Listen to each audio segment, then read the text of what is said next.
여러분 안녕하세요. 스마트폰을 자유자재로 이용하는 100가지 활용법. 이번 시간은 네이버 지도에 대해서 알아보겠습니다.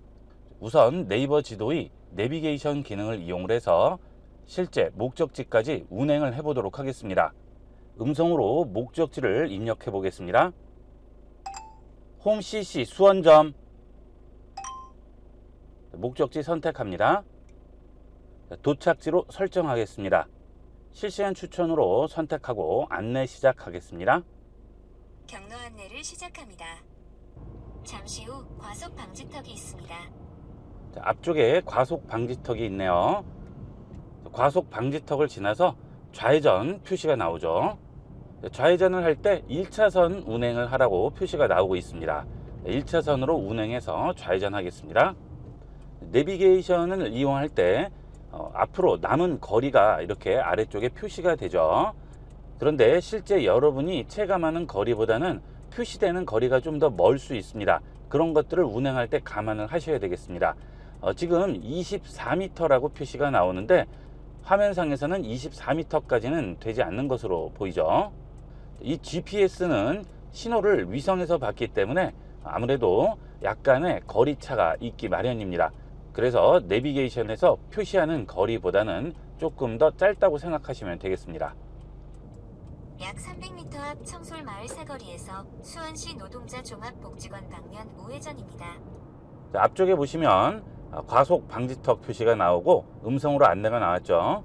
자, 앞쪽에 보시면 좌회전을 해야 되는데 차선이 3개 차선 중에서 2개 차선이 좌회전 차선이네요.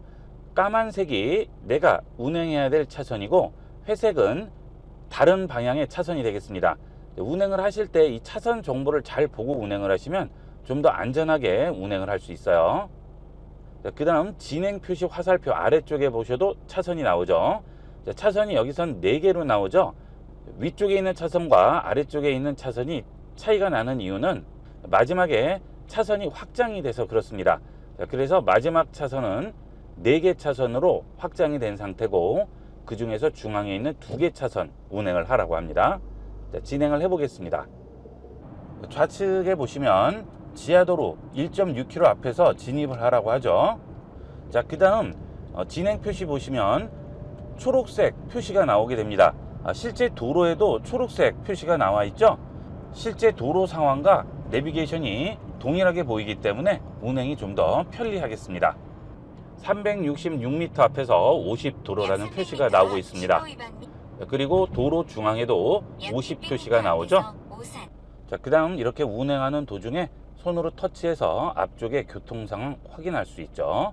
여기 CCTV가 있네요. 교통 상황을 한번 볼까요? CCTV 터치하시면 현재 교통 상황을 CCTV로 보여주죠. 자, 창을 닫겠습니다. 자, 그 다음 아래쪽에 보시면 3개 차선이 지하로 들어간다고 하죠. 자, 이런 차선 정보를 잘 보셔야 안전하고 편리하게 운전을 할 수 있습니다. 네이버 지도는 구글 플레이 스토어에서 네이버 지도로 검색하시면 바로 설치할 수 있습니다. 네이버 지도 실행합니다. 저 같은 경우는 이미 네이버 지도를 쓰고 있기 때문에 제가 등록해 놓은 회사가 나오게 되죠. 지금 현재 제 위치에서 출발하게 되면 등록해 놓은 회사까지 50분이 걸린다고 나오고 있죠. 그리고 집도 등록을 해 놓으시면 집까지 걸리는 시간도 나오게 됩니다. 그리고 아래쪽에 보시면 최근 운행한 목적지를 확인할 수 있죠. 물론 처음에 설치를 하셨을 때는 이런 것들이 나오지 않겠죠. 그 다음은 내 운전 점수를 이용을 해서 자동차 보험료를 할인받을 수 있습니다. 이 기능은 새로 생긴 기능인데요. 저는 아직 등록이 되어 있지 않기 때문에 점수가 나오지 않고 있죠. 여기를 터치해 볼게요. 등록을 하게 되면 이번 달 주행 거리라든지 이번 달 운전한 시간, 야간에 이동한 시간이라든지 과속한 거리, 급가속, 급감속에 대한 횟수도 전부 나오게 됩니다. 이 근거를 바탕으로 한 운전 점수로 보험료를 할인받을 수 있죠.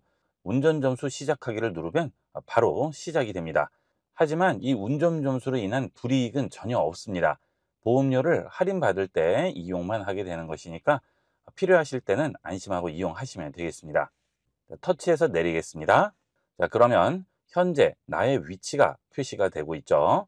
자, 그 다음 동그라미 앞쪽에 보시면 화살표가 보이고 있죠? 이 화살표가 내 차량이 진행하는 방향이라고 생각하시면 되겠습니다. 차량의 앞부분이 되겠죠. 자, 그 다음 화면을 터치해서 움직이시면 지도를 확인할 수 있는데요. 자, 이때 좌측에 있는 타겟 표시를 눌러서 현재 내 위치를 화면 중앙으로 바로 이동시킬 수 있습니다. 자, 그 다음 현재 내 위치 주변 날씨도 확인이 가능하죠. 현재 시간 기준 온도와 날씨를 확인할 수 있고요. 내일 날씨까지 확인이 가능합니다. 그리고 일별 날씨도 확인이 가능하겠죠. 닫겠습니다. 자, 그 다음 지도를 보시게 되면 이렇게 CCTV 표시가 보이죠? 이 CCTV를 터치하시게 되면 해당 CCTV 상황을 확인할 수 있습니다. 자, 만석공원 사거리라고 하는데요. 터치합니다. 그러면 현재 교통 상황을 CCTV로 확인할 수 있죠. 자, 이것은 실시간이기 때문에 현재 상황을 확인할 수가 있습니다. 자, 차량이 별로 없네요. 자, 다시 화면을 터치하면 그 다음 CCTV 위치도 확인할 수 있고요. 그 전 CCTV 위치도 확인할 수 있죠. 자, 다음 CCTV 터치하시게 되면 지도상에서 다음에 있는 CCTV 확인할 수 있습니다. 터치하시고 상단 X 버튼 눌러서 닫겠습니다. 이렇게 기본 정보를 확인할 수 있죠. 그 다음은 지도 설정을 보도록 하겠습니다. 지도 우측에 보시면 3개의 버튼이 보이게 되죠. 제일 위쪽에 있는 버튼을 누르시면 지도를 설정할 수 있습니다. 일반, 위성, 지형 3가지가 나오죠. 일반 지도는 현재 우리가 보는 지도고요. 위성 지도는 위성에서 보는 지도가 되겠죠. 자, 그 다음 지형 지도는 보통 부동산 사무소 같은 데 가면 많이 붙어 있는 그런 지형 지도가 되겠죠. 자, 보통 내비게이션을 이용할 때는 일반 지도를 많이 이용하고요. 지적도라든지 등산 같은 걸 하실 경우에는 위성이나 지형 지도를 많이 이용하게 되죠. 자, 그 다음 저는 교통 정보와 CCTV를 켜놓은 상태인데요. 교통 정보를 켜놓게 되면 이렇게 지도상에 파란색, 주황색, 초록색 선이 보이게 됩니다. 이것들이 전부 교통 상황이 되겠습니다. 초록색 선은 원활한 상태고요. 주황색 선은 서행, 빨간색 선은 지체가 되겠습니다. 빨간색이 제일 막히는 상황이 되겠죠. 손가락 2개로 지도를 줄여보도록 하겠습니다. 손가락 2개를 터치해서 좁히게 되면 이렇게 지도가 축소가 되죠. 다시 축소를 해볼까요? 이런 식으로 축소를 해 놓으시면 전체 지도에서 현재의 교통 상황을 확인을 할 수가 있겠죠. 자, 지금 거의 다 막히고 있는 상황이네요. 원활한 곳은 이 구역밖에는 나오지 않고 있습니다. 자, 많이 막힐 경우에는 어느 정도 막히는지 여기 있는 CCTV를 터치한 다음 확인을 하시면 좀 더 확실하게 알 수가 있겠죠. 지금 스타필드 쇼핑몰 앞인데요. 지금 여기 차들이 많이 몰려 있죠. 자, 이렇게 현재 상황을 CCTV로 바로 확인을 할 수 있습니다. 자, 그런데 원활, 서행, 정체의 경우는 여기 나와 있는 컬러로는 제대로 알 수가 없습니다. 그 이유는 횡단보도나 사거리에 신호등이 켜져서 차들이 밀려 있게 되면 그런 경우도 이렇게 서행이나 정체로 나오는 경우가 있습니다. 그래서 좀 더 정확하게 알기 위해서는 CCTV로 확인을 직접 해보시는 게 좀 더 정확한 교통 상황을 알 수 있는 방법이 되겠죠. 운행을 하실 때 빨간색이라고 해서 무조건 막힌다고 생각하지 마시고요. CCTV로 한번 확인을 꼭 해보도록 하세요. 가끔 막힐 시간이 아니고 막힐 지역이 아닌데도 이렇게 빨간색으로 표시가 되는 경우가 있습니다. 자, 그럴 때 꼭 그렇게 확인을 해보도록 하세요. 자, 다시 우측 상단 레이어 버튼 누릅니다. 자, 이것을 레이어 버튼이라고 불러요. 자, 그 다음 보시면 자전거 도로라든지 그 다음 등산로, 실내 지도까지 전부 나오죠. 자, 실내 지도는 최근에 생긴 기능이죠. 쇼핑몰이라든지 지하상가 이런 곳에 실내 지도를 확인할 수 있습니다. 쇼핑몰 방문하셨을 때 급하게 화장실을 가야 한다던가 할 경우 화장실 찾을 때 한참 헤매시죠. 자, 그럴 때 실내 지도 이용하면 간편하게 화장실을 찾을 수 있습니다. 자, 이 기능도 많이 활용해 보세요. 대부분 이 교통정보 CCTV는 켜놓고 이용을 하시고요. 요즘 등산들 많이 하시죠. 등산하시는 분들은 이 등산로 정보도 필요할 때 꼭 켜서 이용을 해 보도록 하시고요. 자전거 이용하시는 분들도 필요하실 때 꼭 이용을 해 보도록 하세요. 자, 그 다음은 두 번째에 있는 별 표시 버튼인데요. 자, 이 버튼은 여러분이 자주 가시는 장소가 있을 경우 여기 있는 즐겨찾기 버튼을 누르시면 자주 가는 장소가 여기에 보이게 되죠. 자주 가는 장소를 바로 이동하실 때는 여기 있는 즐겨찾기 버튼 누르시고요. 해당 장소 터치해 주시면 되겠죠. 자, 그 다음 거리뷰가 되겠습니다. 자, 이 거리뷰는 해당 장소의 거리 모습을 사진으로 또는 360도 뷰로 확인을 할 수 있는데요. 거리뷰 버튼을 터치하시게 되면 화면 중앙에 거리뷰 표시가 나오게 됩니다. 자, 이 아이콘이 위치하는 곳에 위쪽에 사진이 바뀌게 돼요. 자, 화면을 터치해서 움직여 볼게요. 그러면 거리뷰 버튼은 항상 중앙에 위치해 있고 지도가 따로 움직이죠. 자, 이렇게 지도를 위치해 놓으시면 상단에 사진이 나오게 됩니다. 자, 그 사진을 터치하면 해당 장소를 360도 뷰로 확인할 수 있죠. 자, 그러면 거리뷰 버튼 위쪽에 있는 사진을 터치해 보겠습니다. 자, 그러면 거리뷰가 로딩 된다고 나오고요. 해당 장소의 거리뷰를 확인할 수 있죠. 자, 이런 식으로 거리뷰를 확인하시고요. 자, 그 다음 거리뷰에 보시면 이렇게 동그라미 두 개가 겹쳐 있는 모습이 보이는데요. 이 버튼을 누르시면 앞쪽으로 진행이 됩니다. 자, 그래서 주변 건물이라든지 길 이런 것들을 전부 확인을 할 수가 있겠죠. 자, 미리 그 장소 확인할 때 이런 식으로 이용하시면 되겠고요. 자, 그 다음 아래쪽에 있는 지도 버튼을 누르시면 거리뷰와 지도가 같이 나오게 됩니다. 자, 그리고 거리뷰에 보시면 이렇게 앞쪽으로 부채 모양으로 펼쳐 있죠. 자, 이 부분이 내가 보는 부분이 되겠습니다. 자, 지도를 터치해서 움직여 볼게요. 자, 그러면 거리뷰가 그대로 움직여요. 자, 그 다음 위쪽을 터치해서 움직이면 360도 뷰로 보이게 되고요. 내가 보는 방향이 바뀌게 되죠. 자, 이렇게 지도를 돌리면 당연히 보는 방향이 바뀌겠죠. 자, 이 상태에서 앞쪽으로 진행하면 이 거리뷰 버튼 모양도 앞쪽으로 진행이 됩니다. 자, 이런 식으로 해당 장소의 주변을 확인을 할 수가 있어요. 초행길의 경우는 이렇게 한 번씩 확인하고 가시면 훨씬 더 길찾기가 편리하겠죠. 자, 거리뷰 터치하면 상단에 X라고 나오죠. 자, X 누릅니다. 그러면 창이 닫히게 되겠고요. 자, 그리고 지도를 보시게 되면 비행기 표시가 나옵니다. 거리뷰를 터치해도 여기에 비행기 표시가 나오죠. 자, 이 비행기 표시는 항공뷰가 되겠습니다. 자, 이걸 눌러도 되고요. 아니면 여기 있는 비행기 표시를 눌러도 됩니다. 자, 이 비행기 표시를 터치하시게 되면 항공뷰를 볼 수 있습니다. 여기도 사진이 나오죠. 터치합니다. 그러면 항공뷰로 본 모습을 확인할 수 있고요. 여기도 진행 버튼이 나오네요. 이 화살표를 누르시면 항공뷰 상태에서 진행하는 모습을 볼 수 있습니다. 자, 여기도 그대로 나오죠. X 눌러서 닫겠습니다. 자, 이렇게 해서 기본 지도를 확인할 수 있습니다. 그 다음 꼭 길찾기를 하지 않고 그냥 운행하는 경우가 있어요. 보통 그 경우는 잘 아는 길을 가거나 가까운 길 갈 때 그런 식으로 운행을 하시게 되는데요. 단속 카메라나 횡단보도, 사거리 그런 교통 정보를 확인하기 위해서 내비게이션을 켜시고 도착지 설정을 해서 가시는 경우가 있는데요. 그런 경우는 안전운행을 이용하시면 되겠습니다. 자, 안전운행 터치를 하시게 되면 지금 상황에서 내가 진행하는 앞쪽의 교통 상황을 알려주게 되겠죠. 단속 카메라라든지 횡단보도, 사거리, 삼거리, 어린이 보호구역 등의 정보를 음성으로 알려주게 됩니다. 도착지 설정을 꼭 하지 않아도 이런 식으로 활용할 수도 있겠죠. 지금 저 같은 경우도 229m 앞에 어린이 보호 30도로라고 여기에 표시가 나오고 있죠. 이런 식으로 확인할 수 있고요. 그 다음 현재 운행 상태 속도도 알 수가 있습니다.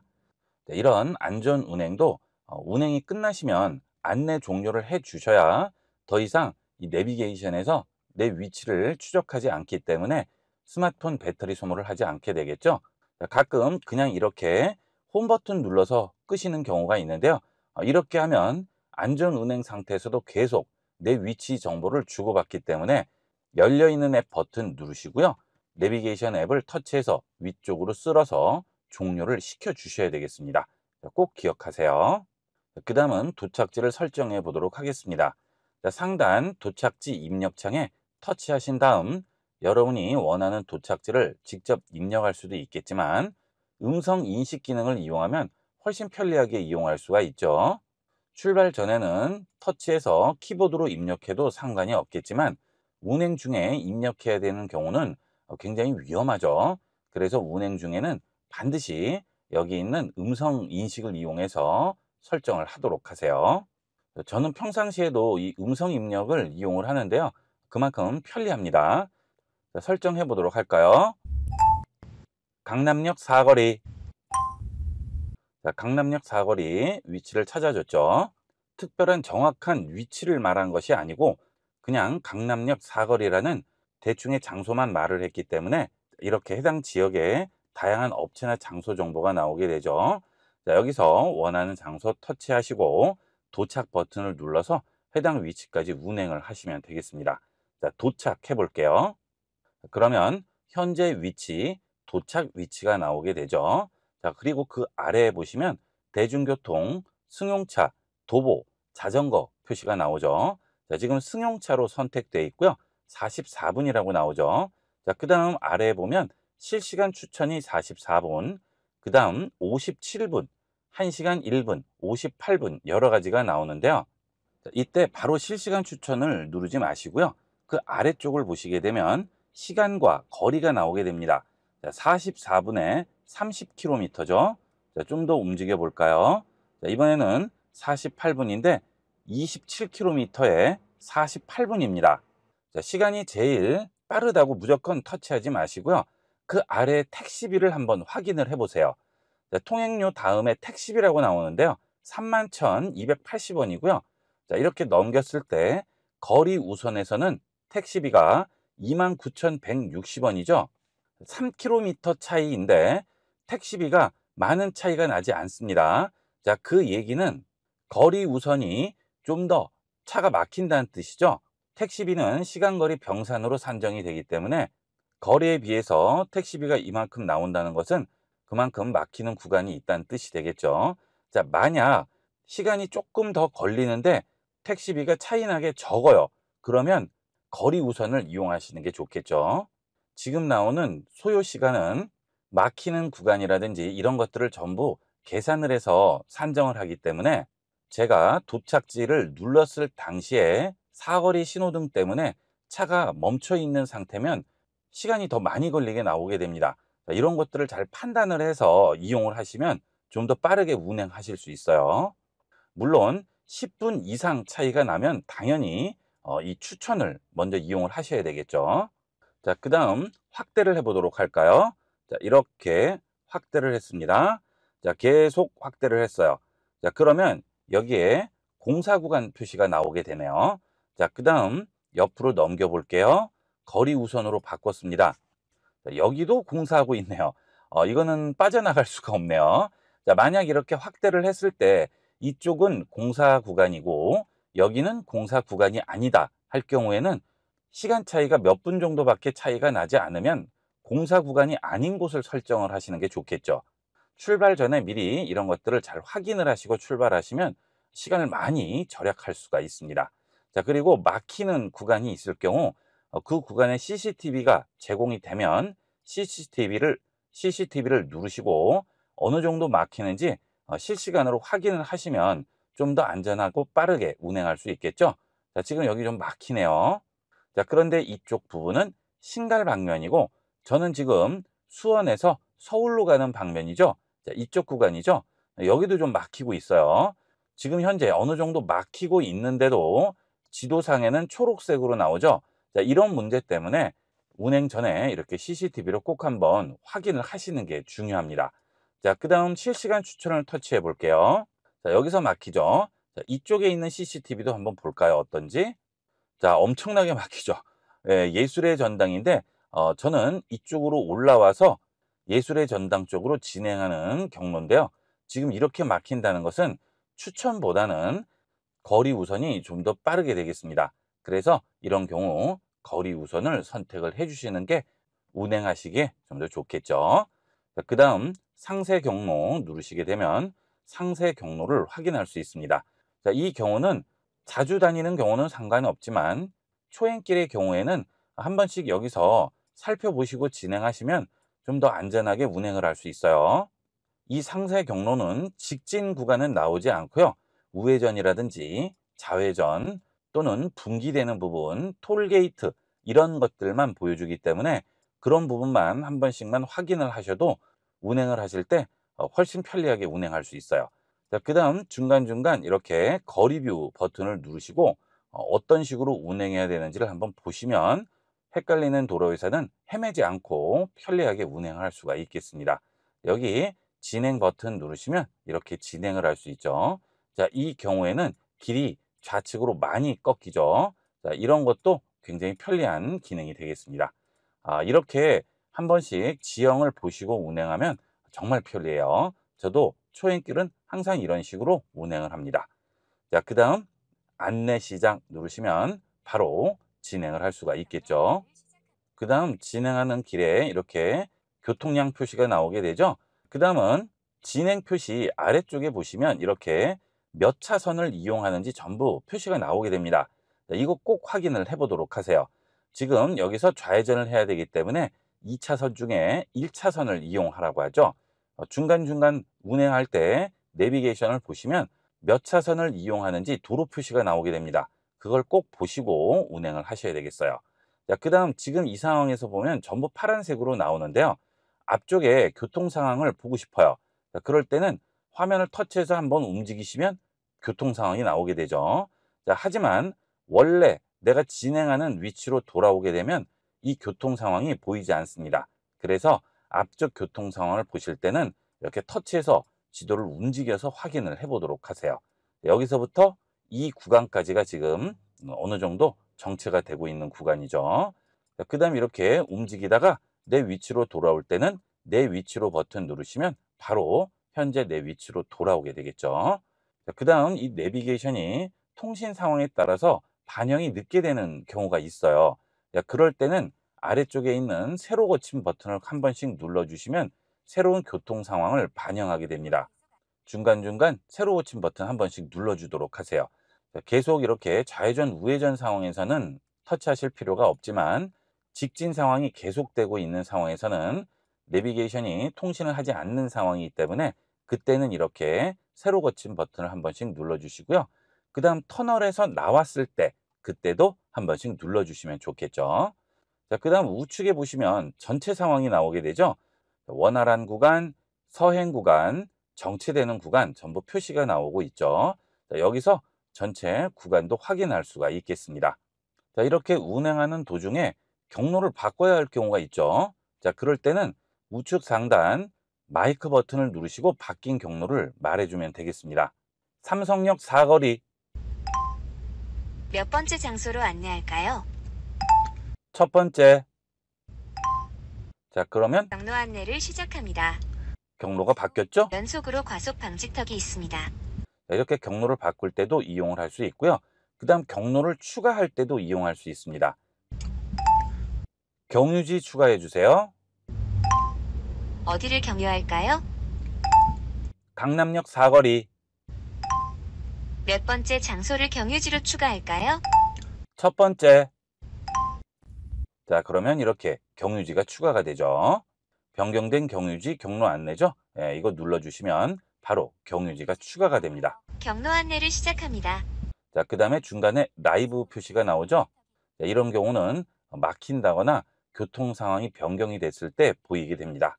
자, 그 다음 우측에 전체 경로를 보시게 되면 안 보이던 CCTV가 하나 나왔어요. 자, 이게 나온 이유는 중간에 정체가 많이 되는 곳이 있다는 뜻입니다. 자, 그럴 때는 한 번씩 터치해서 어느 정도 정체되는지를 확인을 해주시면 되겠죠. 자, 굉장히 많이 정체되네요. 자, 이런 경우 경로를 바꾸든지 다른 곳으로 우회하는 게 좋겠죠.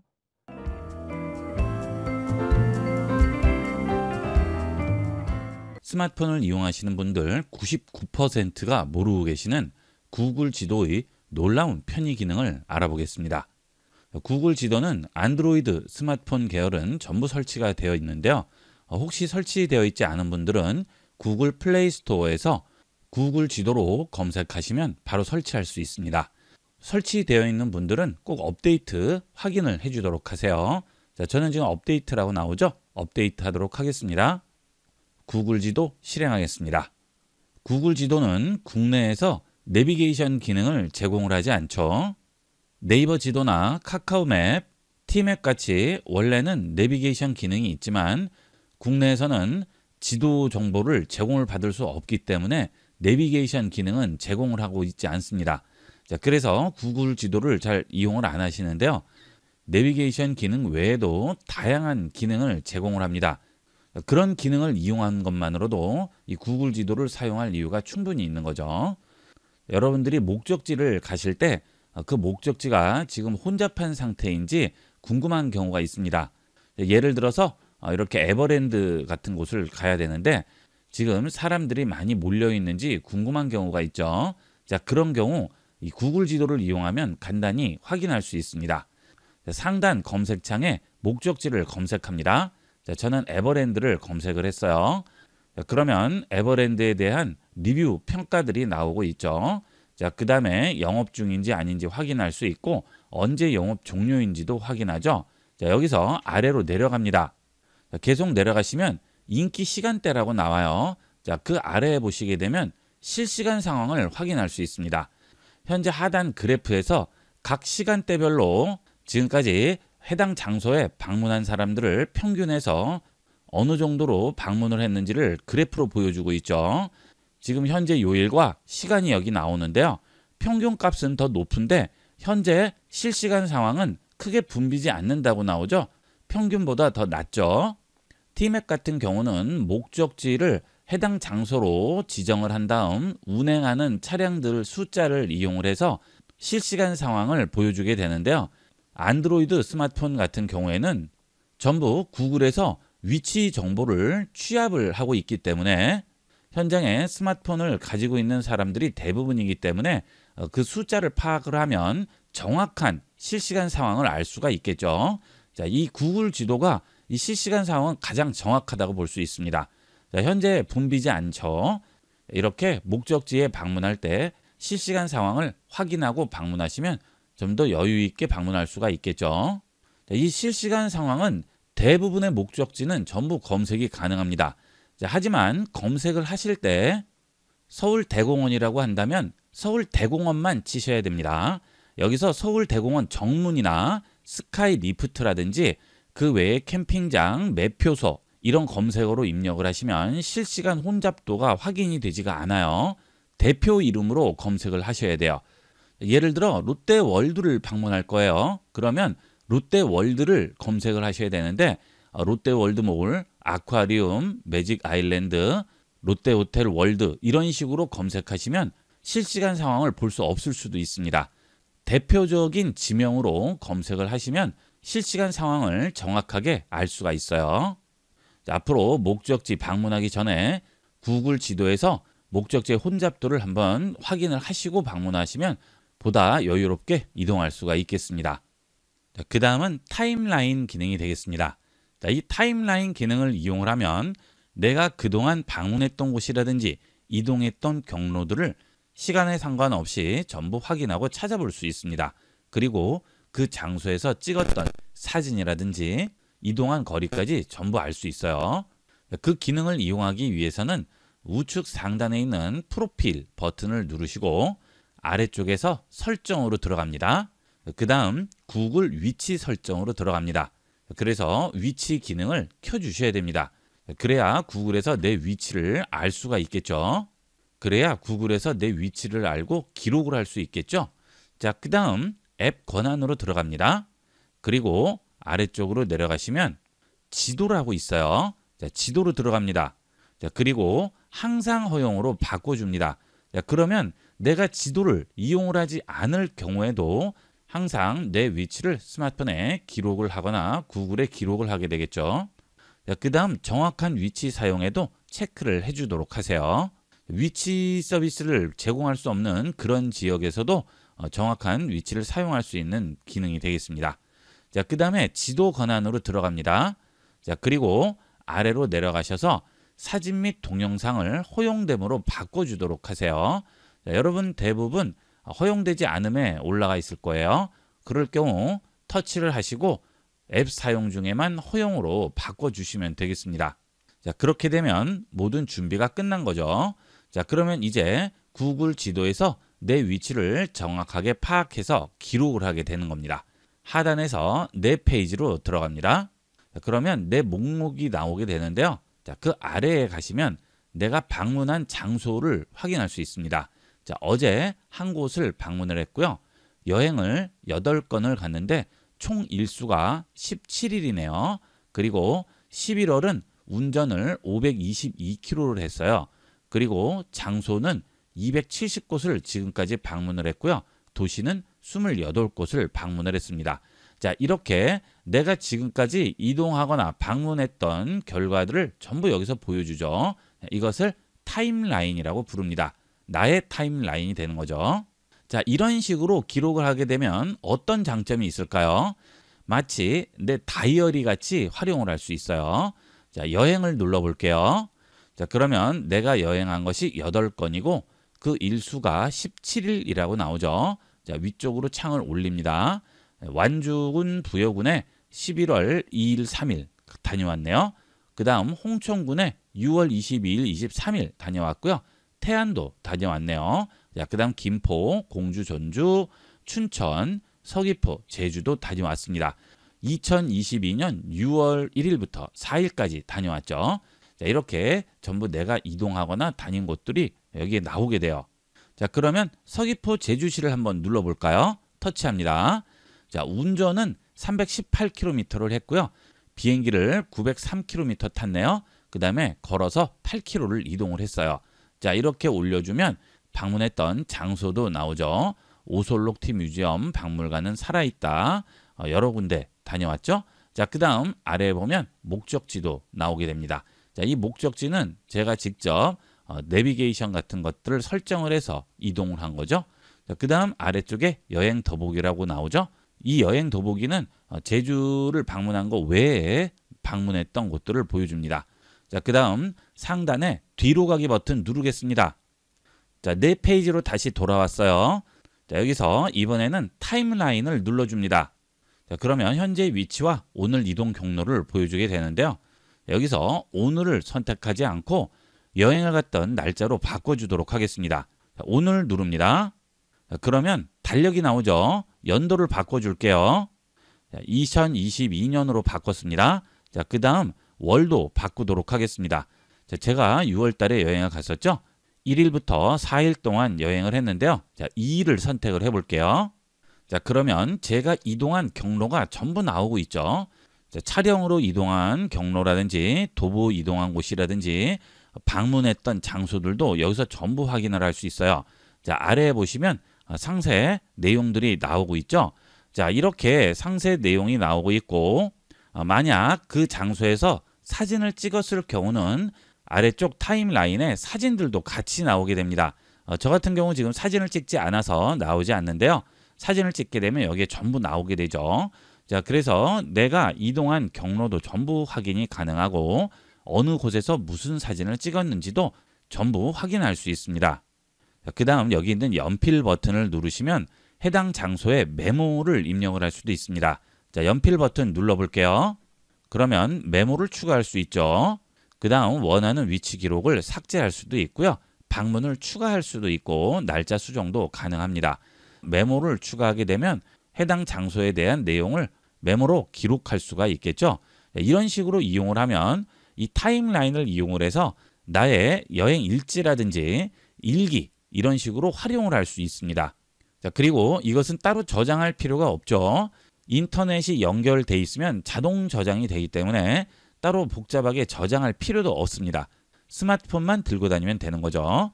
자, 이런 타임라인 기능도 많이 활용을 해보도록 하세요. 그 다음 상단에 보시면 장소가 있고요. 도시가 있죠. 그 다음 세계도 있습니다. 자, 이렇게 장소라든지 여행, 날짜별로 전부 따로 주제를 정해서 확인할 수 있고 메모할 수 있고 기록할 수가 있겠습니다. 자, 구글이 내비게이션 기능을 제공을 하지 않아서 잘 이용을 안 하시는데요. 이런 기능만으로 충분히 활용 가치가 높습니다. 많이 활용해 보도록 하세요. 이번 시간은 여기까지 하도록 하겠습니다. 감사합니다.